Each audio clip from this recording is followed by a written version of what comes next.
Most creative entrepreneurs are stuck in a pricing trap and they don't even realize it. You know how I know? It's because not that long ago, I released a video called 40 Brutal Business Truths That I Wish I Knew When I Was 20. And one of them was price the client and not the job. And almost unanimously, they were asking for a deep dive. So in this video, I'm going to do a deep dive on how you can price the client and not the job. And this is the exact strategy that I use from charging tens of thousands of dollars for creative projects to hundreds of thousands of dollars for the same type of work. I'm not just going to talk about the what, the why, but exactly how to price the client and not the job, to create greater value and impact for the clients, and to make more money while doing it. What does it even mean to price a client and not the job? And if you do that, isn't that unfair and taking advantage of people's needs and their vulnerabilities? There are different ways to price things depending on who you are and the relationship that you have with your client and the level of experience that you have. Most of us, unfortunately, just get stuck in one way, and that's to price based on time. This is not always the best option because it doesn't account for your level of experience, your creativity, and potentially any fame that you might have. So if we take two artists, one that just graduated from school and one that's 20 years into the business and has a reputation, has exhibited their work in galleries and can make a print and sell that print for a lot of money, if we just measure their time at working on something, then in theory, the person who has more experience is going to make less money than the person who has less experience. We know this. We've done this. We've worked with people who are inexperienced. Maybe you are this type of person, and it might take you 4 times as long. And so then here's the problem with that. You're rewarded for taking longer to do something rather than the result that you achieve. Now, I already know, stop, don't write the comment, but you're going to say this. But Chris, just charge more per hour. This creates a temporary solution, but it doesn't really resolve the thing. It's like putting a Band-Aid on top of a wound that requires surgery. It's just a quick fix, but not really addressing the real problem.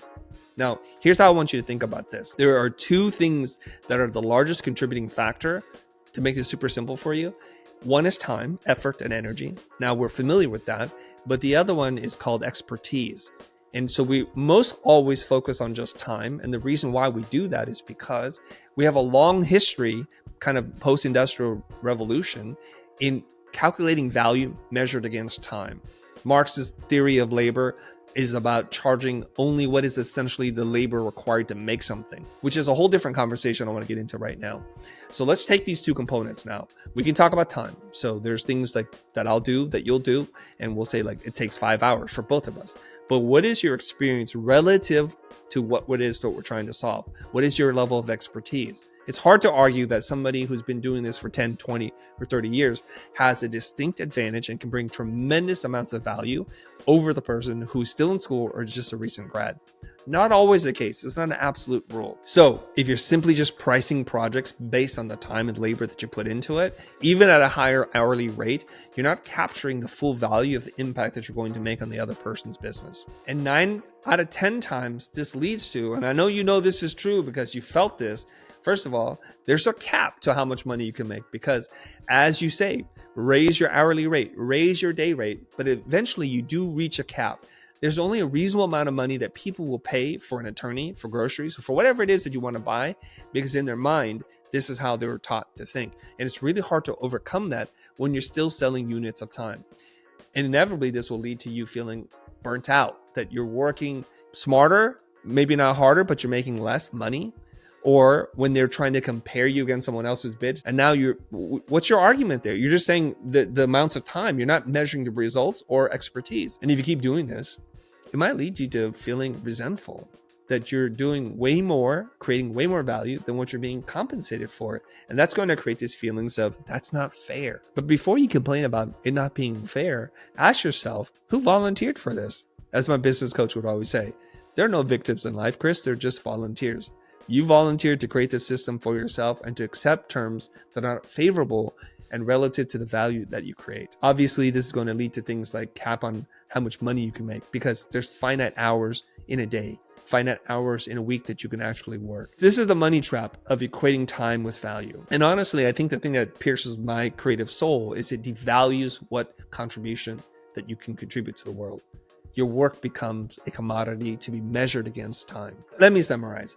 If you're pricing the job measured in units of time, then you're not really capturing the real value of what you put out into the world. Look, you're probably still not convinced. So I'm going to tell you about the consequences if you continue to practice pricing projects this way. Number one is you start to attract budget clients. That's all they care about. They're price shoppers, and they're not your ideal clients because they're always talking about cost versus value creation. They never look at things like an investment. They're not willing to pay more for higher quality work, which puts you into this horrible position, which is you become an order taker instead of a strategic partner or a creative auteur. It's like you're bringing something that's unique and special, filtered through your specific set of skills in your Liam Neeson voice, your specific set of skills, and your point of view, your life experience, your cultural influences. These are things that no one else can do, but you're still measuring this all against units of time. And inevitably you hit a ceiling, and there's only so much money that you can make. And here's the thing. You have to ask yourself this question. If you lost the ability to work tomorrow, how long can your life be sustained without your ability to produce income? This is how we stay trapped being poor forever, that we're never able to get ahead. So you're working harder to make less money.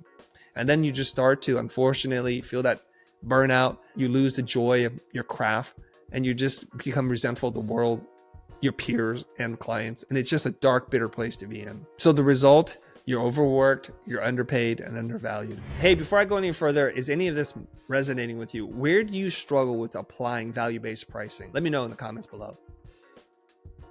Let's shift away from all the doom and gloom, the negative Nancy's or the negative Ned talk, right? You've heard me say this before, price the client, not the job. So what does that even mean, first of all? Most of us are looking at the job as a list of tasks and units of time. And what we do is we generally provide estimates based on how long we predict this will take. That's what it means to price the job. Now, if we were to shift the focus away from what we do to the outcome or the result that we create for the client, we start moving in the right direction. And here's the truth. No one really buys your time. They buy an outcome. They buy a result. They might be interested in a benefit, but they rarely ever buy the thing that you do. I recently had this problem. Our pool's leaking. So we got an estimate from a pool repair person, and then they're giving us a bid on the materials and the labor, and we accepted. But here's the problem. As they're doing all this work, they're doing all these tests, the pool still leaks. So at this point, I'm really frustrated because I'm like, I don't care how much time you put in it. I don't care what kind of pebble finish you put on it.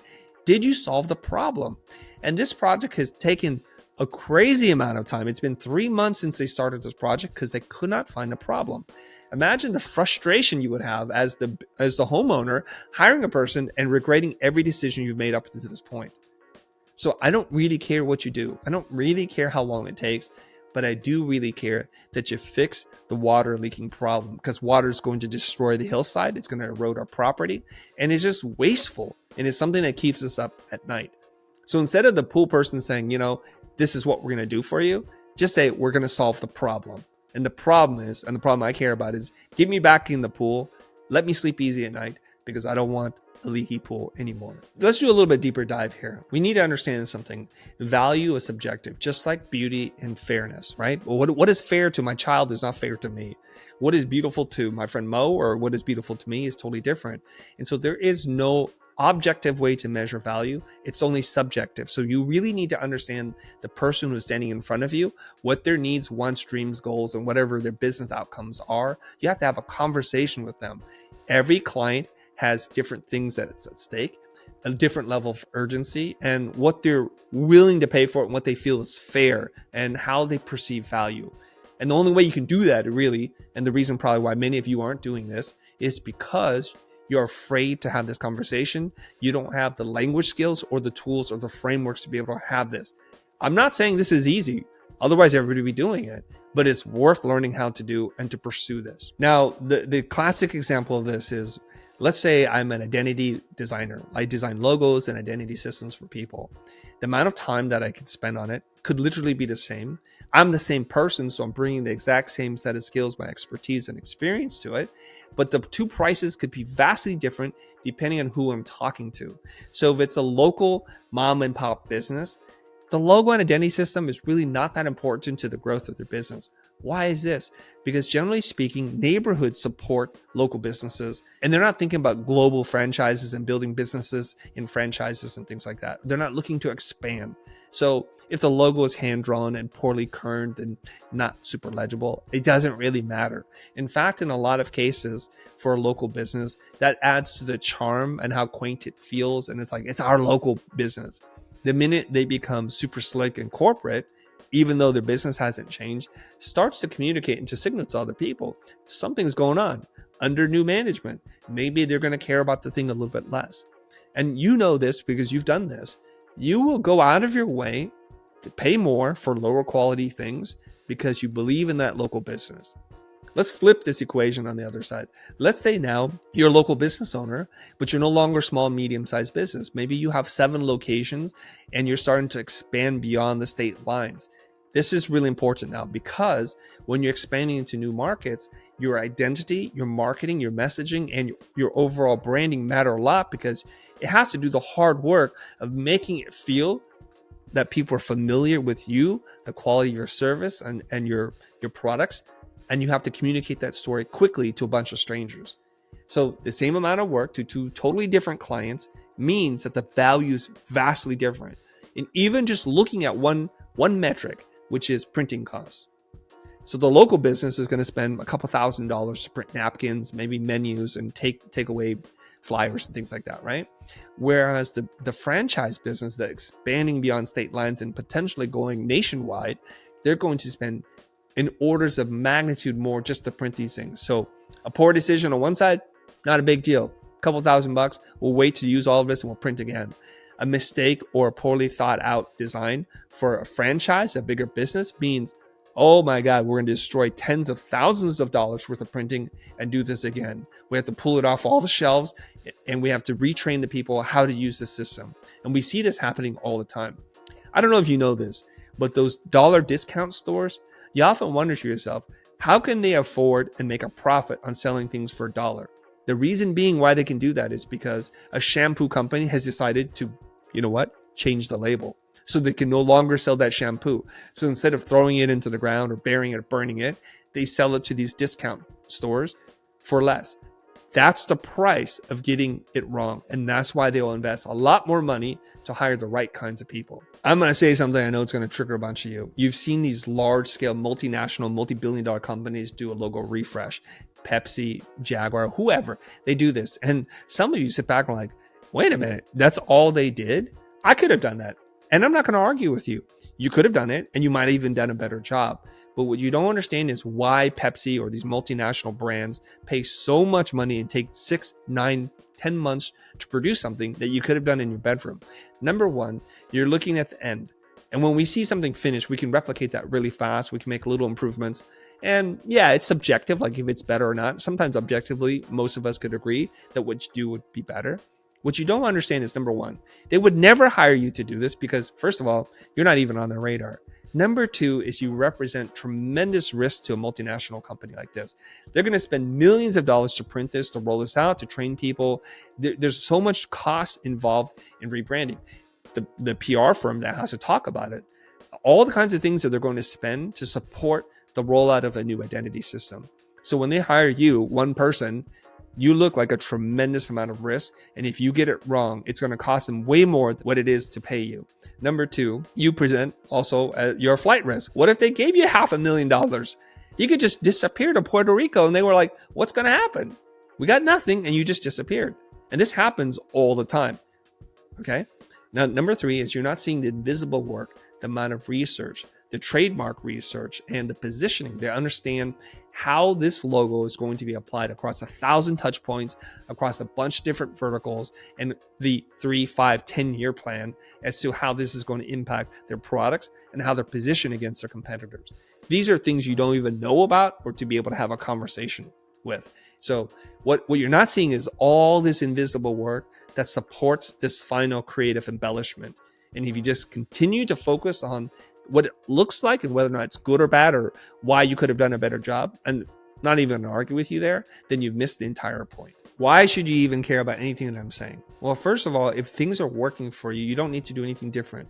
I'm not here to shame you. I'm not here to tell you you're less than, because at times pricing hourly does make a lot of sense, especially when it's a change order. So you have your initial bid and then you make some changes. Okay, I'm going to just do that hourly because it's too complicated to figure out what that means in the moment, right? We get that. But if you feel like you've hit that ceiling, it's probably because you're using a pricing model that is not reflective of the value you create in the world. And therefore, you're going to continue to attract price buyers, the tire kickers, the budget buyers. And that's not going to do anything for your creative soul nor your pocketbook. I told you the what and the why in terms of why it's important for you to price a client and not the job. Let me tell you the how. Buckle up, because this is going to get deep. Number one is, I'm going to tell you this. There's only so much you can learn by watching a video like this without actually having someone to guide you. But there's a great resource that you can read. It's called Pricing Creativity. It's written by Blair Enns. He talks through this entire process, and he's well known in this space about positioning and pricing. He's got a new book called The Four Conversations. So I highly recommend you read those books. And if you want a super nerdy book to read Ron Baker's book, Implementing Value Pricing. It's going to blow your mind. I've not even finished reading it because the ideas are so dense and so powerful. But okay, let me give you the YouTube Cliff Note version of what it is that you need to understand about pricing the client and not the job. Now, there's a general sequence that we all go through when we meet a new client. And they kind of frame us up to fail. They're like, what's this going to cost? Or what do you charge per hour? What's your day rate? Okay. Now, I do want to say something, because people who try to do this on me are going to fail all the time. Number one, you need to have this conversation with the decision maker, someone who has stake in the outcome of this. You can't talk to a mid-level manager, and you can't be doing this in a subcontracted way. For example, if a client hires an agency and the agency hires you as an independent contractor or freelancer, do not try to value price them. It's not going to work, okay? Because it's not going to work, because they are taking all the risk. They're managing this, and they need to make a lot of profit because they've taken the risk. And one day when you're in that position, talking to an actual client, some young person or an independent contractor is going to value price you. You're going to say, I'm not standing for this. I'm taking all the risks. I'm going to pay you a day, an hour, or weekly rate, and we're going to be good with that. Okay. Now, having said that, typically what happens is when people ask us, what is the cost? That's a signal already, because you're just thinking about the expense and not the value that you bring. So you have to kind of ignore that just for half a second. Now, the first thing I'm going to do is I'm going to tell you how one typically prices, and then I'm going to tell you a better way to do this, okay? The first thing we do when we get on the phone with a client is we start to talk about scope. Like, what is the end product going to look like? And you've heard this. What is the scope of work, an SOW? And let's just take, for example, a website. A website's pretty easy for us all to get our heads wrapped around. So there's some design, and there's some coding or development that has to happen. There's probably some visual design, some information architecture, some user experience stuff that you need to do. So we get into the weeds really early, and we start to kind of think, oh, there's 75 pages. It's an e-com site. So we're going through all the variables to this, and we're kind of just adding it in our mind. And then we probably don't talk about the price at all. We get off the phone, and now we've promised a bid or an estimate. And we're going through some kind of anxiety right now. So even hearing this, if you're starting to hyperventilate, it's because like you've been there. You know that I have no idea what to charge them. Now, if you're more sophisticated, you could probably run through an Excel spreadsheet or something like that and start to figure out time and price. And you add all that kind of stuff up. And then eventually you get to a number. Say it's $17,000 and $17,500. Let's say that's what it is. So you send this bid, this proposal to your client, and guess what happens? Nothing. Crickets chirp. And then you follow up and nothing happens. And eventually you get them on the phone, and you're going to ask them like, so what happened? Oh, it was just too much money. I didn't think it was going to be that much money. I thought it was going to be like $3,000. And you're like, oh, and if you had hair, you'd pull it out. And that's kind of how this process goes. The reason being is you don't understand this one concept. Absent context, nothing is too expensive and nothing is too cheap. What is the context for this website? Because you're selling what it is that you do, not the outcome or the result that the clients are buying. Remember how I talked about that? They buy a result. They don't buy what you do. Okay. So the reason why we can't get beyond the price conversation into the value conversation is because we did it in the wrong order. So if you read Blair's book, Pricing Creativity, he's like, take this order and flip it backwards. The first thing you should do is ask the client, what outcome, what result are you looking for? Okay. And then you should have a real conversation about this. So we start with outcome. We ask then, how will you measure success? What are the success metrics like? So we want to move away from the abstract into the tangible and the quantifiable. Even qualitative things are measurable to a degree. Levels of joy. Like you can say, well, how do you measure levels of joy, Chris? Well, you know what? You might have seen this at the airport. You go to the bathroom, and on your way out, they have like 3 signs: an angry face, a meh face, and a happy face. And you just jam it with your elbow if you're so kind. So that is saying, we're satisfied with the way this is maintained, this bathroom. So you can definitely measure everything. But what's important is to ask the clients, how will you measure success? What is important to you? And if successful, what impact would this have on your business? Would it generate new clients? Will it help you convert to more money? Will it help you build an awareness or engagement for your brand? And those are important things. So based on their success metrics and what it will do, you now need to assign some kind of value to it. So that's the third part, is what is the value of doing this if it's accomplished? Let's say you are able to summarize the value that you were able to generate by building this new website for them.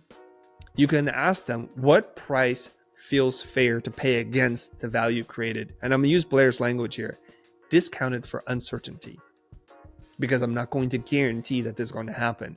So you're taking some of the risk, as am I. So a fair price, generally for consultants who do the kind of work that I do for clients like you, is roughly 20%. So when you said if this were to happen, you would generate $100,000 new revenue in year 1. So would $20,000 feel like it's a fair amount to pay relative to the potential upside to this? And most rational business people would say, yes, of course. They have an 80% upside swing. So $20,000. So this is where you've just price anchored them. You've actually price anchored them twice. Once through the success metrics, because that's a really big number, and then the value that's going to work out to be, and then now doing a smaller number than that. See, now you've given them context. The result that we're getting is X. The value that you're getting is X. So then therefore the price is relatively modest compared to the value. So now you've landed at $20,000. And you ask them this question. This is very important. If you were presented with a solution that did X, Y, and Z for you in X amount of time for $20,000, would you be confident to move forward? Would you feel joyful to get this work underway? And they're going to say yes or no. And you need to really listen to how they say yes, because there are many false yeses and there's really just one no. So if there's hesitation, if they stretch out the yes, or they add an upward intonation to the yes, that's a problem, and you need to identify it then. So then you can ask them this question: what might be giving you pause? Is there another stakeholder who's not here today that might have a different opinion about this? So you're able to address this, and you're going to surface this right then and there. And you do your best to address it there, or you follow up with answers in case you don't have it. Now, when you go away to your your design studio, you can work on the bid knowing that you need to land the bid at 20K. So instead of sitting there doing this spreadsheet and punching in how many hours it's going to take versus the rate, you're going to talk about the results they want and the things that you're going to deliver. So now you're going to do the scope, but you've already got a verbal buy-in from them that $20,000 is going to be the right amount. And if you've done this the proper way, when you send this through, it should be a pretty quick yes. And all they need to do is get started is to give you that 50% check. And that's how you price the client and not the job. All right, let's have some real talk. You've watched this video, you've watched many videos like this before, and you've not been able to move forward, or you've tried and failed. So let's talk about some of the common mistakes that you're going to do when you're doing value-based pricing, when you're trying to price the client and not the job. Okay, let's get into it. Number one is you have to be much better at talking about business, and you have to have some basic business vocabulary, because this is not some way to trick the client into paying you more. And I see this mistake being made all the time. You'll see a creative person and it's very agenda driven. It doesn't matter what the clients say in terms of the outcome or results they want. It always conveniently lands at what the thing it is that you make: a logo, a website, social media management. And this is when you're not acting in the best interest of your customers. You're just acting in your own selfish needs. So this will fall apart. And that's number one mistake that people make when they're trying to implement value-based pricing, is that they're more concerned about their own well-being than the well-being of their clients. You're supposed to be of service to them. And I can't stress this enough, that you have to be okay with saying no and walking away if the result that they want is not something that you can deliver. In a case like this, once you identify that, you have to pull yourself out, kind of recuse yourself to say, this is not my area of expertise. I do not have great confidence to tell you right now, in all honesty, that I can do this. Would you like a referral? Would this be helpful to you? And if they say yes, then go look for it. Otherwise, don't do it. Okay? Because sometimes people are like, well, you don't know what you're doing. Why do I need a referral from you at this point? And that's totally okay. And you have to act as if you're a fiduciary for the client. You have to make sure their best interest is your number one priority. The other mistake that you're going to make probably is you're not comfortable talking about money or business. It makes you feel skittish, and you transmit this to them. So no business owner is going to start talking about value and give you all their business insights when they think you're a poser. You don't really understand this. And this is like an opportunity for me to give you a Blair Enns quote here, which is, those who don't talk about money don't make it. So there's an easy solution to this, which is to take a low stakes job, one that you don't care anything about, one that you don't even really want, and try to have this type of conversation, see how you feel, okay? Versus waiting for like the ultimate client to come to your door and practicing it on them for the very first time. The other mistake that people make is they're not curious long enough. They're not asking real genuine questions to surface what the real problems, the real results and outcomes that they want. And they're just rushing through the process. This is like you just kind of phoning it in, going through the motions. And people can feel that. They're like, this is a waste of my time. I can tell where you're headed to this, which is just to say a much higher price at the end, that you really don't understand the business needs, and you're going to shove some kind of solution down my throat, and nobody wants to do that. Next is you choose language that is very self-centered versus neutral and objective. What I mean by that, notice in the example when I said to you before, if you were presented with a solution that solved these problems, now I'm using very neutral, objective language here. If you were presented with a solution versus if I showed you something that did this, if we could do this for you, would you be willing to move forward? Because you just inserted yourself back in it, that this was then some long, convoluted sales process that you're going through. So up until the very end, keep it as neutral and as objective, and remove yourself from the solution, because we're looking at this, not at them, we're looking at the solution with them. We're looking together towards the future. And this is how you build trust. This is how they start to develop a feeling like, I think you should be that person, Chris. I think you could do the work. And you're like, do you think so? Well, good news is I've done this for many people. So let me take a crack at this and see if what I can produce for you is something you're interested in moving forward with. But you remove that kind of selfish language. Lastly, this is going to be difficult for some of you, is to submit a simple proposal. They don't need to know your bios. They don't need to see your awards and accomplishments. And you know why I'm saying this? Because we've done this ourselves. We include too much junk in there to prop up our budget, to make them feel really good about it. Or we're just super lazy. I don't know what it is. So both of them are not good. We need to respect the client's time. If possible, create a one-page proposal, simple cover letter. And so at most, it should be 2 pages. Thank you for the opportunity. I'm looking forward to working with you. What you're going to find in the next page is X, Y, and Z, and then show them what they're going to get, what they're buying, and then a price. That's it. All right. You know the what, you know the why, you know the how, and you know the things you need to avoid to make these common mistakes that people have when they're trying to implement value-based pricing. The reason why I know all this stuff, it's not through some theory or reading a book, it's applied knowledge. And I want to share a story with you that just happened very recently in the last couple of weeks here. So here's how this works, okay? I have a friend who runs large-scale events for like 1,000 people. And every time I go to one of his events, I see that the design could be a little sharper, considering all the amount of energy, effort, and resources he put against the event. It could be more aligned around his brand and create a feeling, an experience for people. So I casually mentioned to him backstage, I say, you know, for the amount of money you spend, the design could be much better. He goes, you think so? I'm like, yeah. So when I saw that he was interested with his eyebrows raised, I said to him kind of cheekily, I'd love to help you, but I'm not cheap.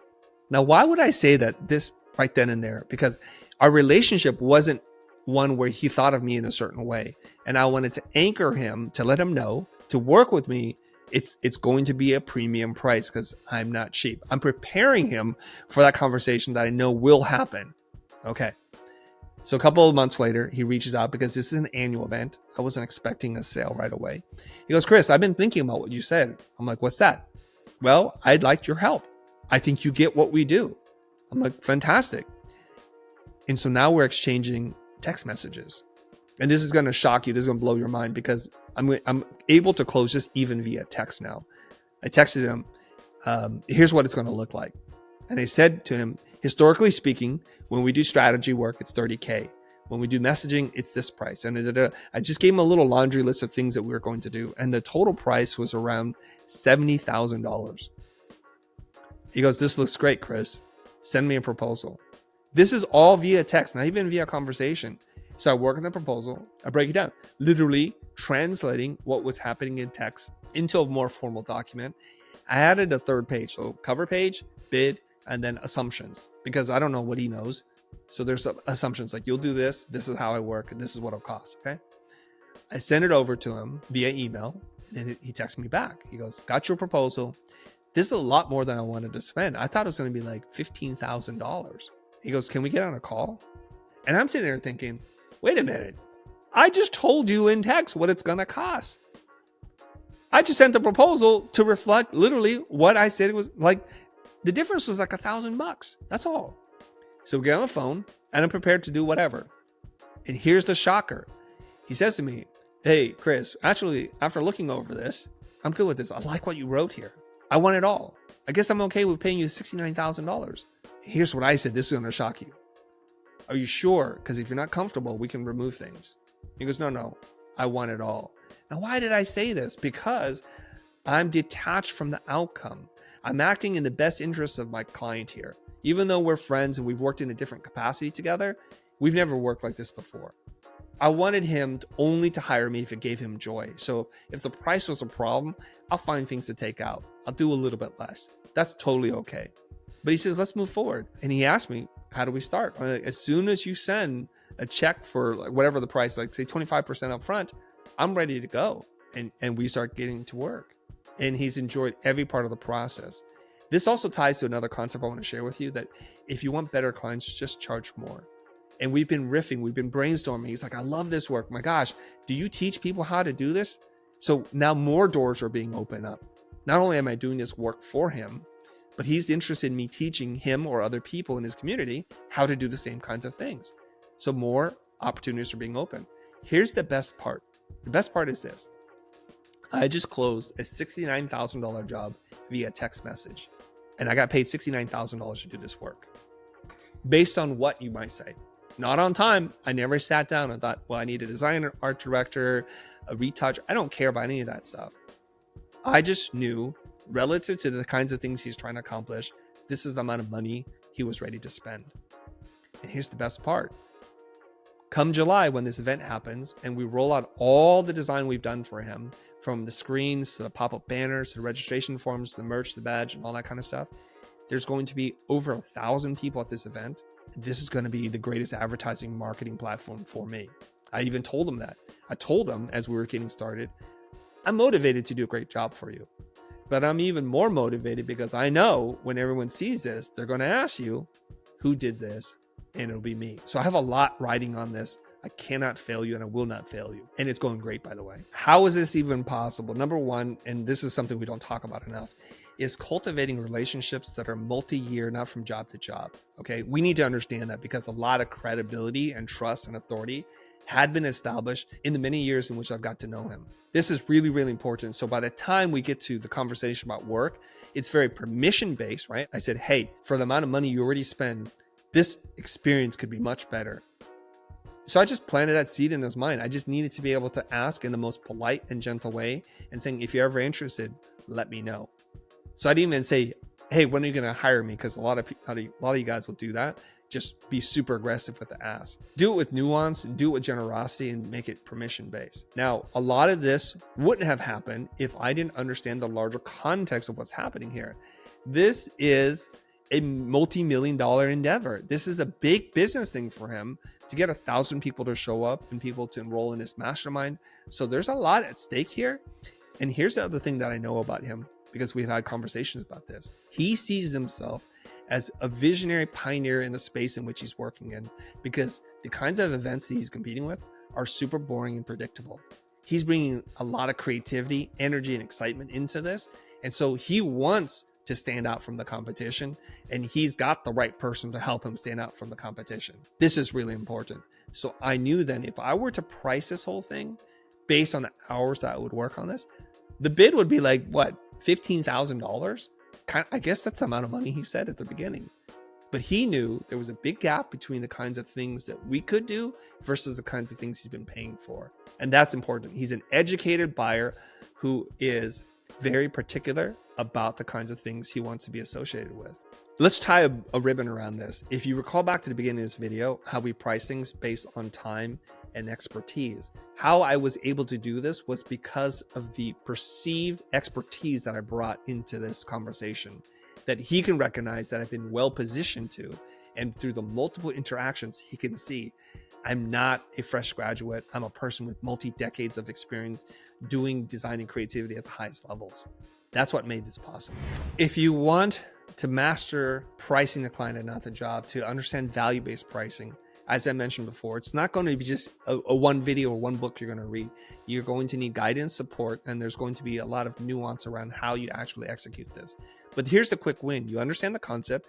You can apply some version of this, but if you want a deeper dive, I'm going to invite you to join my coaching community. It's called the Futur Pro Group. So if you want some support and access to exclusive content, multi-hours of conversations around value-based pricing, I do bi-weekly calls. You're going to join a group of over 300 creative entrepreneurs where you're going to get the support and the guidance that you're going to need to have real business transformation. If that interests you, click the link in the description. Can't wait to see you on the inside.